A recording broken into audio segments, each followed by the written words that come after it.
gentlemen, welcome to the 442 podcast. I'm Arne Slot, and as always, I'm not joined by the wonderful Tommy Sondy. I almost went into autopilot there. Yeah, as always. Yeah. I Yeah. am joined by the champagne-soaked Tony O. This man is celebrating. I am, we are close. We are very, very close. I almost said I'll good be morning. honest with you. Jesus. Yeah. I'll be honest with Yeah. you. I think it's done. I don't see it going any other way at this point. The sunglasses are on. The shades are on for a reason, right? Like, Yeah. we don't want to go too early. I'm not holding the trophy aloft or anything, but it's close. This was a big one. Yeah. Yeah. Jesus. They For nearly killed those me, man.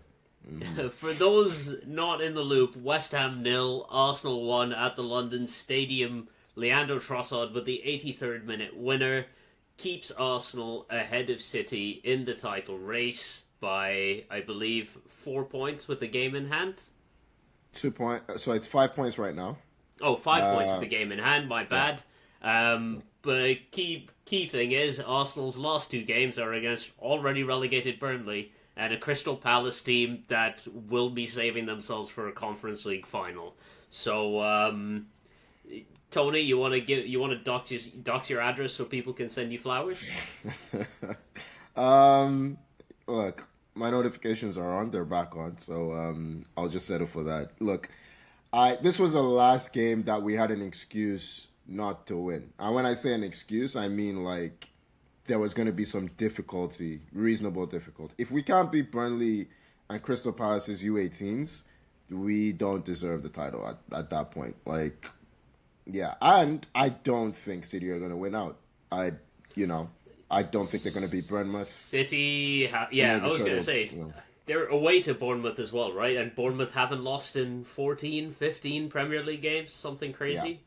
Bournemouth are the best team in the league right now, really, the way they're playing. So, yeah, I think that'll be a tough one. The Palace one, I don't know. I think City should be winning that, but who knows? So, we'll see. And I think that's Palace away, isn't it, as well? So, Honestly, it doesn't matter. I don't think it matters. I don't know. We'll see with that one. I don't think it's as straightforward as people think. I think the reason the Palace for us, the last game, people think it's straightforward, including myself to a degree, is because Palace have the final like 3 days later. And even freaking Glasner's like, look, I have the right to pick whatever team I want. My priority is the final. And my, responsibility is to Palace. It's not to all of you. So, yeah. But listen, we'll focus on this game for now. And crazy. You didn't see the game live, so I'm going to start at the end for you. What did you think of the disallowed goal? So, oh man, this was... I did end up watching it back after the fact. I just saw the group chats going wild. Now, I think it is a foul on the goalie, but the way the Prem has officiated corners and stuff like that this season has been a fucking mess. I think I've seen similar goals get given. So if I were West Ham, I understand why West Ham are aggrieved about this. Because we've seen absolute nonsense in the box, particularly on corners. A little bit less so on free kicks, but on corners in particular, it's been the fucking Wild West. And it has been from the start of the league season. So I think Raya does get fouled. But if you look at the actual thing, there's like 10 different fouls going on. Which ones are you going to pick to officiate and not? I see, was it Pablo who had his arm across, grabbing Raya's hand or something? Whoever it was. Gabriel has a fistful of his shirt dragging him down in the process. Declan Rice is suplexing someone in the background. There's people fucking everywhere. I think at that point, there's no consistency across the league, right? If that had been called as a foul all season long, absolutely fine. I would have no issues with it. But you're not calling it as a foul all season long. I think it would have been more fun if they'd allowed the goal to just stand on the on-field decision. But I want the stress. I want the chaos, right? But it's a fucking mess, the officiating at this point, is what it comes down to in the end.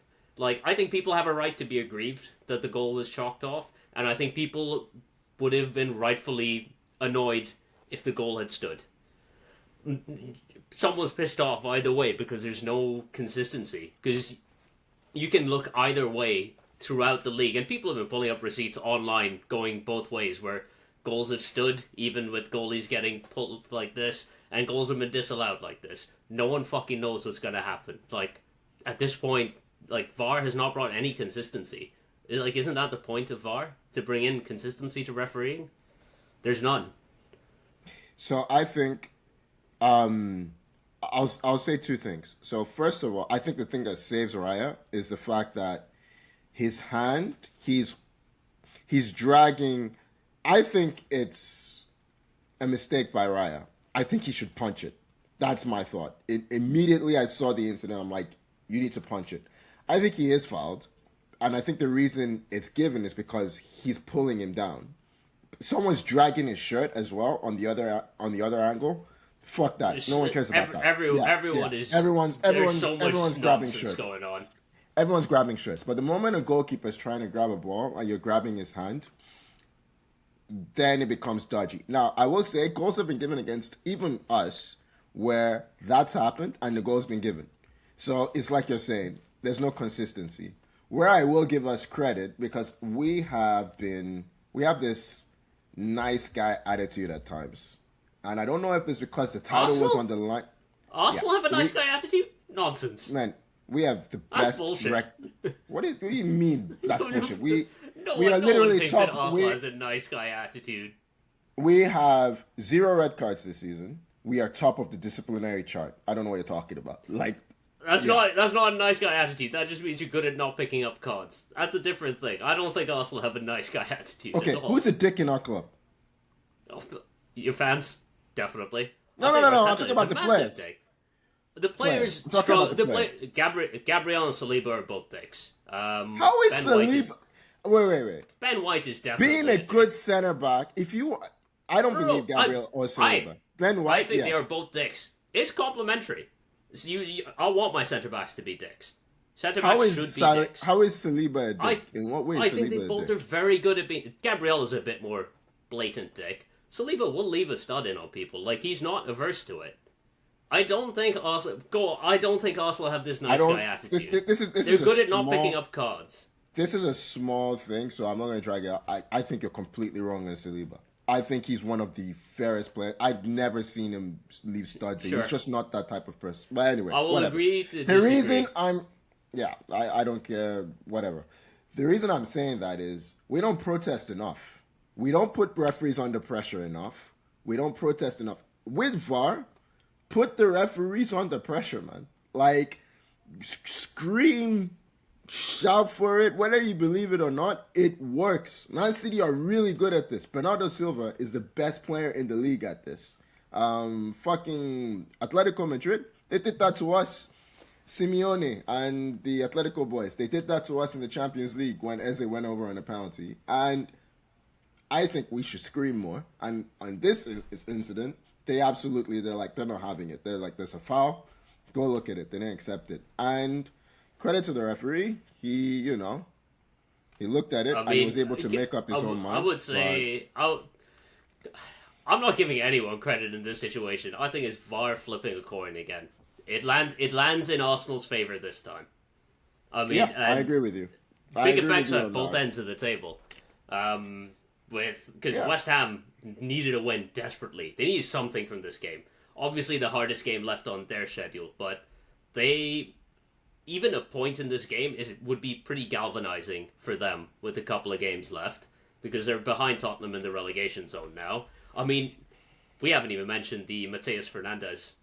That's where they blew it, and that's where we won the league. Raya, what a fucking save, man. I want to put it to you that Raya has been Arsenal's best player this season. I think he's been the best player in the league this season. But the amount of big saves he has made, because Arsenal have a lot of the season they've been getting these 1-0 wins, 2-1 wins, like one odd goal here and there wins. They've been doing that a lot of the season. And a lot of those games are punctuated with massive saves from Raya. Listen, he's been sometimes. Unreal. How many times did Peter Schmeichel, Alisson, maybe not so much Ederson, although every now and then he pulled off a great save, like Petr Cech in his pomp. Best keepers in the world, you need them to make big saves. And I don't think Raya gets enough. Everyone seems to think that Raya doesn't concede because he has Saliba and Gabriel in front of him. And they play a big part, but he is more than earned every single golden glove that he's got. Arsenal give up at least one big chance a game, it feels like, and Raya just makes a stunning save. It happened in the Champions League repeatedly. I guess there was a few against Sporting. There was a couple of saves of, was it the first leg against Atletico, where they got in a few times? Listen, he's been outstanding. I think he's a modern day Casillas for me, man. David Raya, he's been we were happy with Ramsdale. Raya's taken that position to a whole new level. Like, he's taught me so much about goalkeeping in general. Arteta, the players bailed out Arteta today because he made some big mistakes. One big mistake in the first half. We started the game on fire. Like, we were absolutely all over West Ham. Hit the post twice, like, in quick succession. We talk about great saves. Hermansen's save, was it off a corner? Tipped it onto the bar. Yeah, it was off a corner. Trossard header, and then the rebound. Trossard hits the post as well. Like, we were all over them, and then Ben White picks up an injury. I think it's an MCL. I don't know how bad. Maybe just a strain, but it's one of those where it's the injury Odegaard picked up, where your knee's not, your leg's not locked as you're making a challenge. It's kind of flailing, and someone goes right through it, right? So, but in that moment, for some reason, Mikel, because we're playing with this new system and our fullbacks are playing inside, he's thinking, I'm going to put Declan Rice at right back and bring on Zubimendi. And it's like, you're removing arguably the best player in the league from his position. It makes no sense. You're basically disrupting two positions because what? Because of one injury? That's some Pep in the Champions League final stuff. Yeah. It's just, I mean, Rice has played right back for us before, but this is not the time for it. He was having a great game in defensive midfield, and he had to fix it right at the start of the second half. He takes off Calafiori, puts Miles at left back because Calafiori can't finish the game. So he had to make that decision early because he'd fucked up in the first half, and puts Rice back. And Zubimendi, by the way, he was terrible. Like, he ended up being subbed. He was a sub, like he was subbed on and subbed off for Odegaard, I think, who rescued the game for us along with Trossard. So, yeah, listen, I haven't celebrated a goal like that in a long time, man. Like, I was not even the soccer goal in midweek. It got you to a Champions League final. Not like this, man. Like, we haven't. This felt like a goal that won us something. You know what I mean? Like, Saka's, and plus it was late. I feel you. Saka's was at the end of the first half. This was at the end of the game. So it's like, yeah, big goal from Leo. We are so close. I mean, like you said, effectively, so close, in my opinion, kills the league off. I'm glad I'm away the next 2 weeks, so I don't have to experience this. I will be in London potentially when Arsenal seal the title, though. So I'll let you know if I see any nonsense go on. We'll send you an invite to the parade. You can report back to us. Nah, I'll be flying off to Portugal, man. I'm gonna enjoy some sun. On the flip side, Man City did what they had to do this weekend. They beat Brentford 3-0. Scandalous. 3 second half goals. What was so scandalous about this, Tony? Please enlighten me. Did you not see the red card that was not given? Like the Bernardo Silva one. Yeah. Was it Silva or I mean, Rico? Anyway, Bernardo swung at someone. Oh, he definitely swung at someone. He picked up the yellow one. That should have been a red card. There was the one where the players threw on goal. I can't remember who it was. And Nico O'Reilly just clears him out. Doesn't get the ball. And the referee just says play on. And I'm like, what the hell is going on? Then there was the penalty when the guys threw on goal. And I think it was Nunez, goes right through the back of him, and again the referee says, "Get up." I mean, hey, we got lucky in our game. I think City could have had 3 red cards and a penalty against them in their game. I think Brentford, they missed some big chances themselves, but I think they could feel aggrieved. But yeah, City did what they had to do to put us under pressure. Doku is in annoying form. Yeah, I mean, hey, he does this a couple of times this season where he hits a purple patch for 3 or 4 games. Why does he do this all the time, man? I don't get it. He's such a good player. Fundamentally, it's like, don't stay on the line. Tuck inside and be forward. For 3 months, he just loses all end product. And then he becomes the best player in the world for like a month. Then he just goes right back to it. He's playing like Sterling. He's playing like peak Raheem Sterling right now. You know how Sterling used to cut inside? Cut in and like bend it. Yeah. I mean, the game against Everton. Jesus, what? Either foot. He scored one with either foot. Also, I'm so mad that happened after we recorded, because that game was mad. That was unbelievable. City absolutely fumbling their chance to really pile on pressure on Arsenal in that one. But back to this one, I mean, there's not too much else to say beyond what we've already said. City, once they got the first, kind of piled on the next two. Erling Haaland bundled one in, very oddly, just scrambled one over the line. Looks like he's going to be the Golden Boot winner again, because he's now 4 ahead of Igor Thiago. That was never in doubt. There was a while where Igor Thiago was catching up. Nah, man. Come on. Let me dream. You can't have Igor Thiago as a top scorer in the EPL. Like, he's had a great season, but come on. It's always going to be hard. Scandalous. Yeah. And then Marmoush scored the last one, I think. Yeah, the lesser spotted Omar Marmoush brought off the bench. 70 mil they paid for this guy, man. It's going to be gone in the summer. Rotting. Absolutely. Yeah, he's absolutely off. Semenyo, all of a sudden, they're not happy with. It's a big luxury to just, buy and recycle. That's the way they go through players. Just buy and recycle. They're thinking Semenyo might not have the technical level to be at the club. Like 2 months ago, he was scoring all their goals. He was scoring every game. Yeah. Can't just be done with players, man. But yeah. If they don't want him, I think United could use a left winger if they want to flip him on the cheap. Yeah. It was a big win for them. I wasn't sure they would win. And their goals came late. I think Doku's was like the 75th minute or something.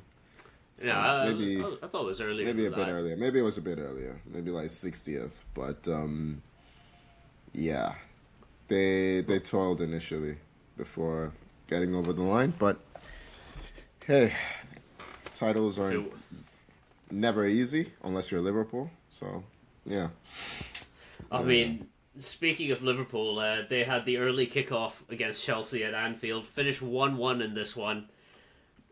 Chelsea pick up their first point in about 2 months, something like that. Yeah. It's been a while since they got one in the Premier League. Arne Slot has given both Chelsea and Tottenham points at Anfield amidst their worst runs of the season. He provided Igor Tudor with his only point in his reign at Spurs. Yeah. He was getting booed out the building by his own fans, particularly when he subbed off Rio Ungamoa, who apparently was had some kind of muscle tightness, so had to be brought off. Slot said that he'd indicated that he had to come off, which that's a rough spot to be in as a manager, knowing that you're getting booed for taking this kid off, even though you have to take the kid off because there's a chance he's about to get injured. So I feel for him on that, but it's also incredibly funny. I don't feel for him, man. Can you mention one successful signing in the summer? Like, it's very rare you spend 500 million. It's very rare you spend 500 million. It's then very rare that you spend that much money and you don't get one hit. Like, they've had a terrible season. They've competed for nothing. Like, nothing.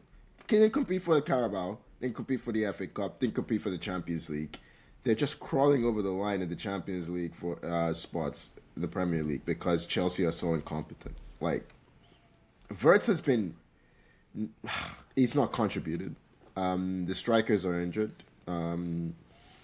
Ekitike has been good in parts. Ekitike was. I was gonna say Ekitike was not bad. Honestly, like he had a pretty solid season. Name one big game that Ekitike was not cheap. Name one. He scored one big game against who? You said big game. I was gonna say he definitely scored a bunch in that. He scored goals. When they won the first five or six in a row. We're talking about a guy that took off his shirt when he scored about Southampton. I'm like, when tell me one big game that he's contributed in. And I like Ekitike, but I'm just talking as a team. Nobody except Dominic Szoboszlai has stepped up this season. Nobody, right? Like none of the signings have contributed anything positive. What do you do with Wirtz? Yeah, you lost Luis Diaz, who is lighting it up for Bayern Munich. Yeah. Like if you run through it, Wirtz has been flattered to deceive. Yeah. I'll be kind. He's flattered to deceive. Isak came in unfit, was rubbish, got hurt, has come back, has still not looked fit. Frimpong. Jesus, he's either injured or rubbish. Why did you sign Frimpong? You needed a right back. You signed Frimp, and everyone said it. Like, that is a sackable offense. Yeah. Kirkes has probably been the surprising one for me with how disappointing he's been, because I thought Kirkes was the slam dunk, like, no way this goes wrong signing. And he's been rubbish. Yeah. To the point where Andy Robertson was playing ahead of him, and Robertson's off in the summer. Yeah. But, yeah, the problems look like they run deep in this squad. Salah's off, Robertson's off. It looks like there is a bit of a gaping hole in the leadership department at that club right now, and the talk is that Slot's going to be there next season. So, feels very Ten Hag. Right there. There's a manager right there that fits the squad that they have, and they just don't have the balls to sack Slot. I don't know. Alonso seems like a no-brainer, but is what it is. I don't get it. They need a window to fix their last window. That's how bad this is. Like, they need midfielders, they need defenders, they need fullbacks, they need wingers. That's another 500 million window right there. That's a whole team. Yeah, basically. They have strikers, so yeah. They're good there, but yeah. Well, they have a striker actually, but yeah. Do we congratulate Chelsea for getting a point? What are they, 9th? Yep. Oh man, I don't blame Tommy for ducking podcasts recently. He did, good on him for representing last week while I was away, but. He's just not looking. He's shown up as much as he can this season. Yeah, honestly, he deserves a week or two off. This is the season you had last year, except you had a final to look. Oh, he has a final to look forward to. Yeah, he's on the FA Cup final. Yeah, so there you go. You guys flip places. Hey, our season last year was way worse than this. We were 15th. Can Chelsea finish 15th? Yes. Oh my God, yeah, they could. Yeah, I've seen the table. They could. If not for Liverpool. Nah, it's a bit too out there. They have too much goal difference on Forest. Okay. Too much goal difference. Yeah. We can still dream, though. We can still dream. Yeah. But I mean, there's with. The way the Europa League is played out. We'll come to Bournemouth after this, because Bournemouth are currently sitting in 6th, which could get you a Champions League spot. Because Aston Villa have made the Europa League final. Yeah. They look pretty much nailed on to finish 5th at this point. I know they're tied with Liverpool, but Villa have just stopped caring in the league completely. I think, one win or a couple of draws, I think, seals up 5th place for them. If Villa finish 5th and win the Europa League, 6th place gets Champions League football. As Bournemouth right now, Brighton are only a couple points behind them. Even with how bad Chelsea have been for so long, this was such a huge chance for them to get a free hit into the Champions League. Can someone explain to me why if Villa get 4th, 6 doesn't get Champions League? I don't know. Okay, because I've been seeing it that Villa have to finish exactly fifth and win the Europa League for six to get Champions League. I don't understand what the difference is between fourth and fifth because there are going to be five teams in the Champions League anyway. So what does that make a It might be difference? something to do with fifth place being that extra coefficient spot. But they're already guaranteed. England are already guaranteed. I'm not entirely sure. UEFA moves in mysterious ways. Do you remember the playoffs to get to the World Cup? No one knew what was going on there either. Yeah, fair enough. Yeah. Like you, I am simply repeating what I have been told, is that Villa have to finish fifth in order to get and win the Europa League. So, I mean, it was there for Chelsea if they wanted it this season. But you can't go, 5 games in a row without scoring a goal and lose. I think they lost 7 Premier League games in a row before getting this point. That's mad. Just too many You players can't do that. Just too many players that want out. They don't care. They don't care about getting Champions League football because they don't want to be there next season. Yeah. They want to go get Champions League football elsewhere. You look at there's been talk of there's some like rumors floating around that Chelsea going to target a bit more experience this summer. All right, all your experienced players want to fucking leave. Enzo Fernandez wants to leave. Cucurella wants to leave. Like, it's going to be Reece James, who's injured half the time, and a bunch of kids. Man's going to be babysitting at this stage. Yeah. The future looks really fucking grim for them. I think they'll be Tottenham next season. That's my prediction. I just think they'll be, in and around those relegation spots, and who knows what can happen if you're down there. I'm no fan of Chelsea. Like, I don't like what they've done to the game. So if they go down, would be wonderful. Would suck for Tommy. I'm just saying. Think of the content we'd get out of Tommy next season if they were. We get no content. We get no contact. The man's going to be living in the woods. Yeah, he won't be here. Yeah. Every Sunday night we're gonna get a message from him. Sorry guys, gotta go camping. Sorry guys, I'm coaching. Tommy, we'll be Tommy. We record at 7:30 on Mondays. He'll be like, sorry guys, coach is calling. Yeah. Oh well. It's just incredible stuff. They could still end the season with a trophy in the Europa League. If they win that FA Cup game. But we should move on. Fulham 0, Bournemouth 1.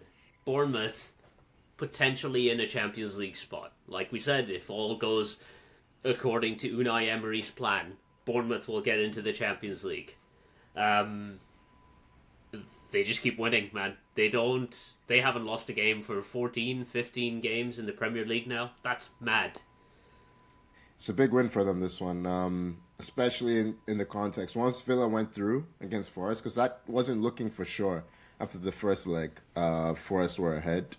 And that injury that Gibbs White got ended up being really crucial, I think, because he couldn't start the second leg.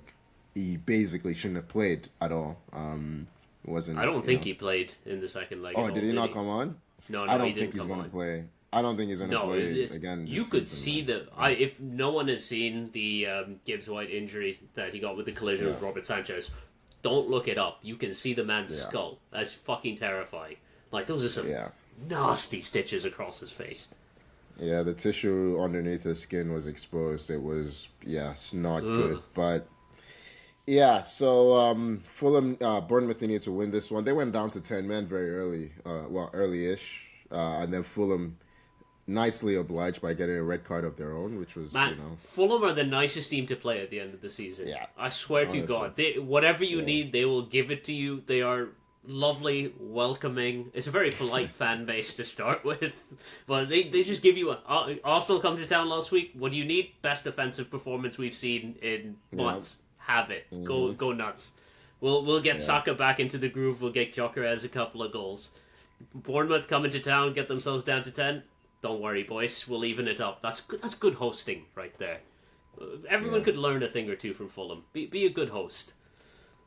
Yeah, when you consider as well the cloud that they're under, one with I'll start with the Iraola news because has he confirmed that he's leaving at the end of the season? He's confirmed that he is leaving Bournemouth at the end of the season. There's no word on exactly where he was going to go. A lot of the rumors were that he'd go back to Spain to coach his hometown club of Athletic Club Bilbao. But they've appointed Terzic, I believe, as their manager, so he's not going there. The rumors that he'd stick around England. Now, Iraola would probably have a lot of suitors from some of the top jobs. Like, you think Chelsea are coming up in the summer, I think he'd be mad to take him, but it can be an attractive job. United still are looking for a coach. Liverpool might be looking for a coach. City? But the rumors are City. Who knows? Could be. Who knows? Yeah. Could be. There are rumors swirling. So that's a lot of change at the top end of the Premier League. That's four teams of the top five. Sorry, 3 teams of the top 5 and Chelsea, who would be who would be looking for coaches potentially. But the rumor is that he's going to go to Crystal Palace now, and that's been swirling around a lot. I don't believe it. I don't believe it. It makes no. That's a step down. Like everyone's saying, at best is a step up, sideways step. Sorry, it is a step down. I'm fond of Crystal Palace, but what can Crystal Palace offer you that Bournemouth can't? Not Champions League football, maybe Europa League football if they win the Conference League, but But then Bournemouth already are. They're on track for that. So, do Crystal Palace make big signings? Not really. Bournemouth have gotten a lot of the players that you wanted. I don't know. It just makes no sense. Maybe if they get Champions League, maybe he changes his mind. It's possible. Maybe. I mean, I wouldn't mind him staying. He's made Bournemouth very fun to watch. Like, the way they've coped with... I think they lost 3/4 of their starting defence coming into this season, and this is the best season they have ever had. And they lost Semenyo. And they lost Semenyo halfway through the season. And they were replaced. And we didn't talk about Ryan. He is fantastic. I was really excited to see... Once I saw that they were signing him, I'm like, wow, I can't believe Bournemouth got Ryan. And right away... He just hit the ground running. He's been scoring. He's been assisting. Watching him on the counterattack is so much fun because he's just he's electric, quick, strong, skillful on the ball, very direct. He loves taking a man on, and that's just fun to watch. Now, and I'll take this back to the City Everton game that happened in midweek when City were 1-0 up. My biggest complaint, I was watching them. I was like, they've stopped taking people on. They were just standing around the box. They'd make a couple of shimmies and they'd pass backwards. Nah, all of them stopped. Doku, Cherki, Semenyo in the second half, for the first 20 minutes of the second half, until they were 3-1 down, they all stopped taking people on. And Everton got control back of the game. You got to pin people back. It was insane watching it. And Ryan, that's a mentality. I wish more players had that mentality. I do think it's keep different. Going at him.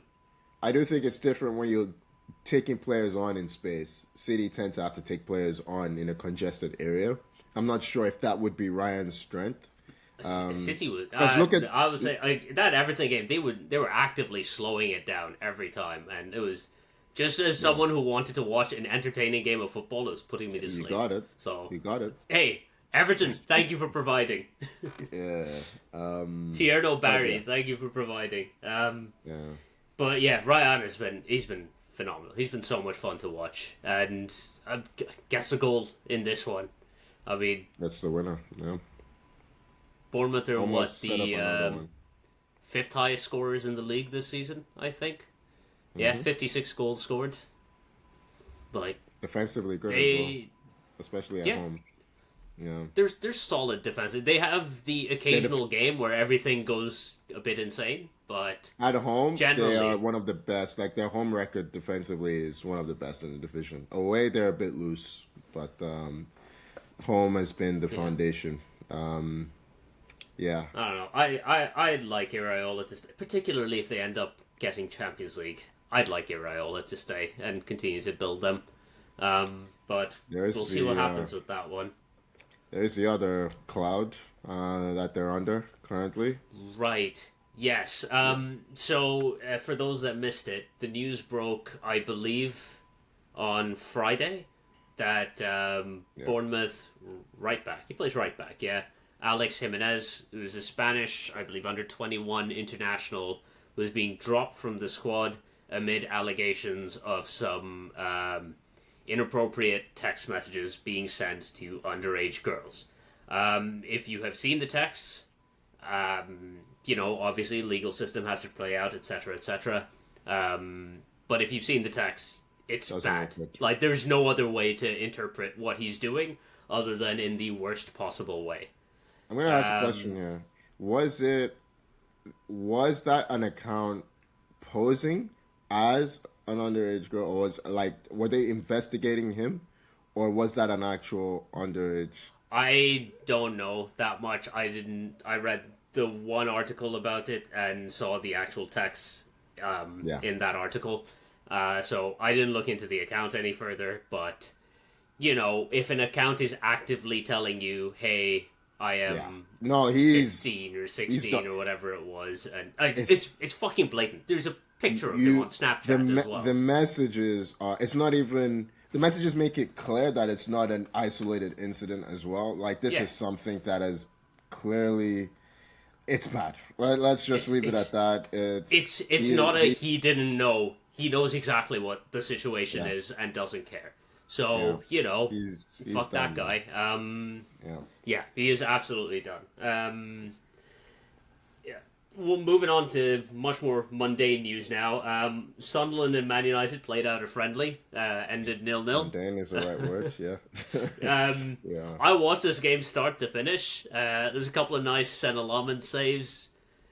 Matheus Cunha had a chance at the end that he missed. That was about it. A lot of what happened in this game was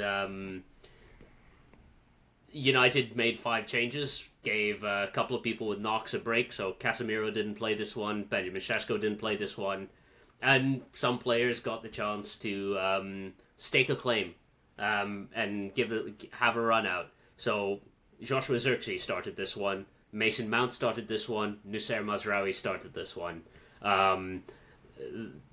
The players that got given runouts did not do well. A lot of them basically showed why there's not been a lot of rotation and why United have a lot of work to do in the summer. But by the way, Mbeumo's one issue, but Ahmad is in terrible form, man. He is in awful form. He's had a rough time ever since he came back from AFCON. He has just not looked right. He's had a rough 2026. And Mbeumo is an interesting one because he was signed to be one of the 10s behind the striker, like a counter-attacking 10. And I think he's struggling a bit to be a right winger in your system, like a high touchline right winger. Because since what's his name, the Portuguese clown that you had, Amorim. Yeah. Since he's left, you said Portuguese clown, and I'm like, we do tend to specialize in those sometimes. Yeah. Since Amorim has left and Carrick's come in, he's not contributed at all. No, he contributed at the start when we were sitting and counterattacking a lot in those opening games against City and against Arsenal. Yeah. So he contributed in both of those. But outside of those two, like, his form has also dipped. So it's a good thing that Sesko and Cunha and Bruno have been in the form that they have generally been in under Carrick, because they've really dragged us across the line in terms of providing the goals. And of course Casemiro. Yeah. I'm so happy that they already announced that he's probably going to play against Forest, and I'm going to that game live. That's going to be my first ever game there. I'm so happy I get to see him live. Like, I'm ready to sing his name. He's a legend. I don't think people call. He's a legendary footballer. Like for Real Madrid, he is, and what he's done for United as well. He is adored. He is absolutely adored. Like, he's done better than everyone loves him at this stage of his career. Because I thought he'd do well in the first season and fall off, and he did. But this last season, he's had like a bit of a. I think the breaks have really helped. Like, the breaks have helped him 100%. Yeah. Like, he can't go twice a week for 90 minutes each time. Clearly. So, like, having the actual, like, recovery time has been huge for him. And, it's good to see a player of his caliber get a send off on a high. Like, he deserves that for the career he's had. Yeah, I look at that extension. There are other players you need to get rid of first, but it is what it is. Probably the best time for him. With Champions League wages, I don't think we can extend him at 350 bags a week. yeah, that's true. Yeah, but what happened? So I mean, Joshua Zirkzee, it's just never looked like he can cope with the Premier League speed. He's gotta go. Yeah. Mason Mount started in midfield over this one. I was very happy that Manuel Ugarte not even seeing the field. I was like, I don't need to see him. I don't want to see him. Bin. Gotta go. Out. Yeah. Mason Mount, out. Appreciate the goal you seem to score against Brentford every season, but out. But I thought, like there's just no spot for him, and he's not good enough to play in proper centre mid. We have better number 10s than him. I don't get it. What are you gonna do with him? I don't get what happened with him, honestly. Like, I know injuries, but to me, it seems a bit more than that. With he's not the player he was. No, when Lampard. He was under Tuchel at Chelsea, under Lampard at Chelsea. Yeah. Oh, it was both of them. He broke through under Lampard, and then Tuchel used him very, very effectively. Yeah, that's right. He set up Havertz for the Champions League final. Yeah. But yeah, so it's a lot of guys like that. I mean, Lisandro Martinez coming back from his 3-game ban. I was probably lucky to avoid a red in this one. I think he's got to go. I don't think he played better than Aiden Heaven did in the last few games. So, yeah. If you get a decent offer for him, I'd take it. But, we also need to sign about 2 to 3 central midfielders, I think, this summer. So it's going to be a lot of overhaul. You need to sign centre backs as well, I think. Yeah, I mean, Matthias de Ligt, this back injury is just not healing. Like, no. Who knows how long this is going to spill over? It could be a career-changing injury. So, you can't be left with having to start both Euro and Heaven. Like, and we're currently 1 injury away from that, essentially. So, and we're going to have way more games next year. Like, we're probably going to have... You want the club to be playing 60 games. That's obviously a high bar to target. You got to go far in the cups for that. But that has to be the aim, right? And you can't do that with this current squad. Mm-hmm. Yeah. I mean, Sunderland were pretty happy as well at the end of this. They're safe. They stay ahead of Newcastle for another week. I think they've been safe for a while. Like, the pick of the bunch from the newly promoted teams. Phenomenal home record for until deep into the season, and tailed off a little bit recently. But, you can kind of understand once they hit the 40-odd points, they knew they were safe. Took their foot off the gas a little bit. Made sure they beat Newcastle twice. So, good on them for that. I want to know what's going to happen with their squad in the summer. They have some really good players that would be very useful to teams higher up in the league and around Europe. So, let's see. We'll see. One squad that is looking like it's going to face a lot of upheaval is Real Madrid. Yeah. Man, they've been box office this week. Where do we start? I mean, on one hand, they've just lost El Clasico, and Barcelona have sealed the league title against them. Marcus Rashford with a lovely free kick to open the scoring in that one. Ferran Torres sealing it. I mean, this game was done in the first 20 minutes. But the real story with Real Madrid, as it so often is off the field. There's war in the dressing room. I mean, people are briefing against Kylian Mbappe, who's off in Italy on holiday with his girlfriend. Kylian Mbappe is nasty work. Enjoyably nasty work, I should say. Kylian Mbappe is briefing against Real Madrid doctors. I mean, we had the story earlier this season where they scanned the wrong knee for his injuries, so, fair enough. There's allegations that doctors are using ChatGPT to prescribe medication and supplements. Mm-hmm. Then this week, Tchouaméni and Valverde are getting into spats at the training ground, getting into tussles, and Valverde ends up having to go to hospital to get some stitches on a cut because he's fallen over during this tussle and whacked his head off a table. He missed El Clasico with the concussion because of that. Rudiger fighting stuff. Rudiger is fighting stuff. Rudiger's fighting Alvaro Carreras. Rudiger is fighting anyone. Everybody, yeah. And to top it all off, the rumors that Jose Mourinho is being summoned from the ether by Florentino Perez. It's like adding gasoline to a fire. And all I ask is that they bring a camera crew. I want the entirety of it documented. I want a Last Dance style documentary about this. I need all the interviews. I need everything. Can I just say, I'm really, really sad about how Mbappe's career has gone. I love this player. I loved this player when he first broke through with Monaco and had that World Cup in 2018. And he's just grown up to be a real dick. Like, it's not even... I don't know about the off-the-field antics because I'm not there. I can see it. But on the field... I've seen him just stop running over and over because he didn't get what he wants. Like, he's a terrible teammate. And it's like, you are not good enough to do this. Like, if Messi and Ronaldo can, for years, decades, still battle for their team, listen, they walked as well, but they didn't give up in games. Like, yeah, Mbappe is just... his numbers are great, but you can't argue that this team is worse with him in it. Like, they're definitely much worse for having him in it. He's killed them. They haven't won anything since he signed. No, he has killed them.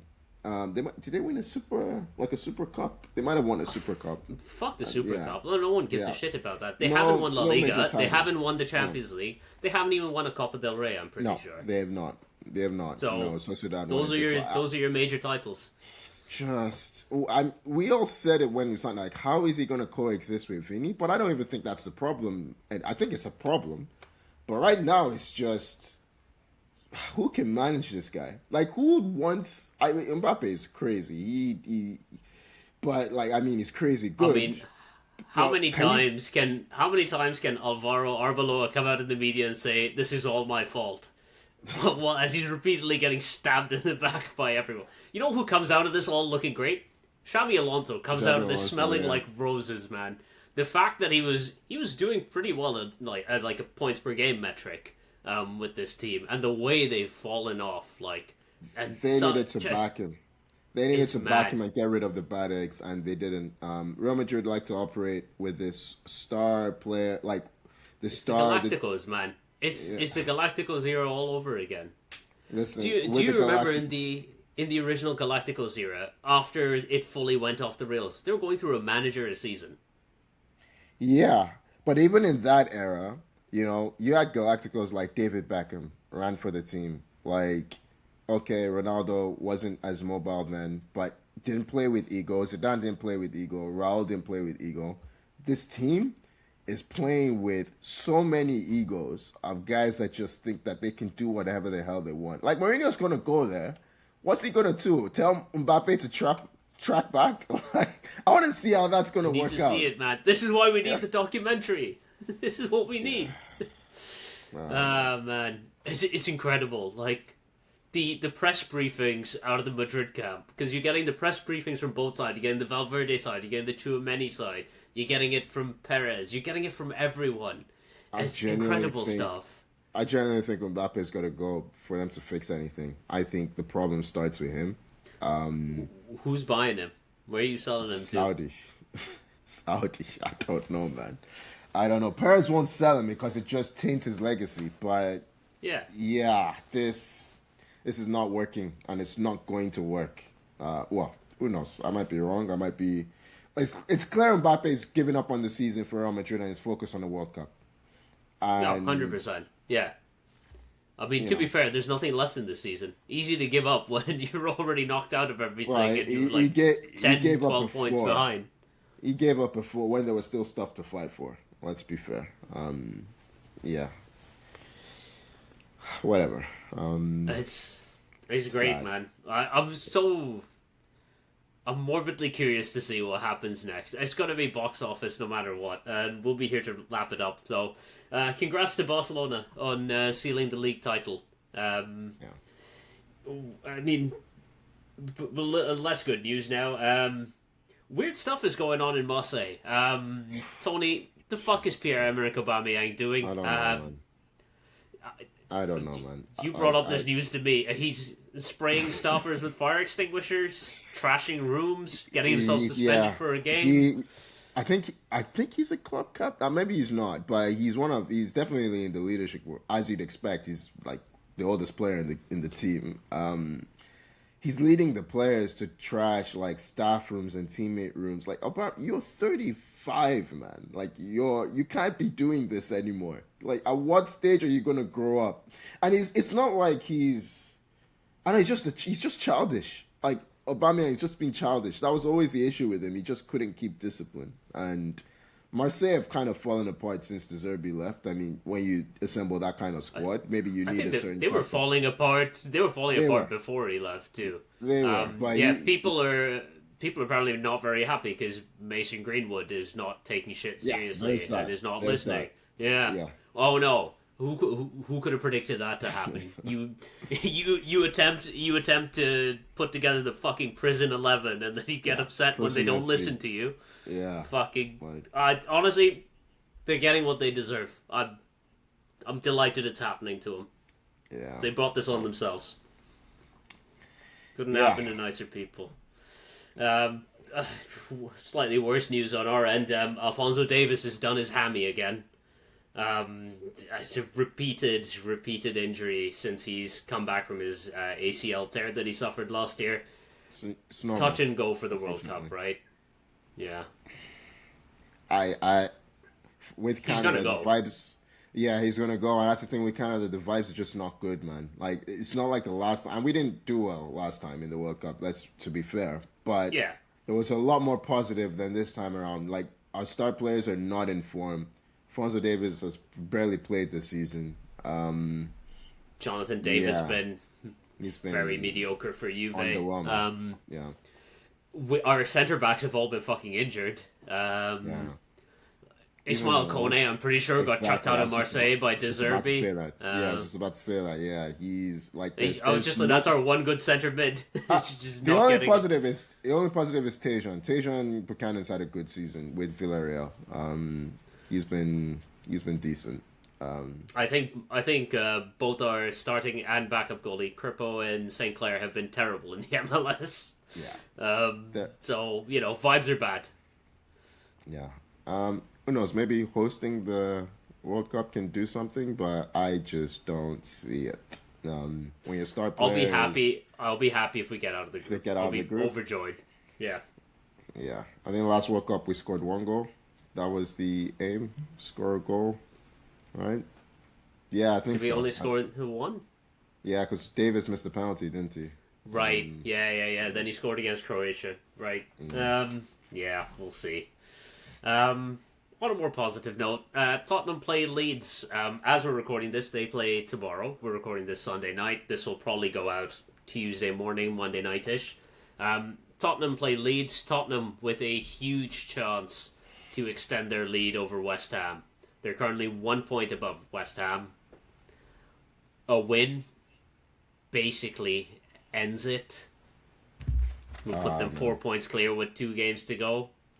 Leeds are mathematically safe after Arsenal beat West Ham.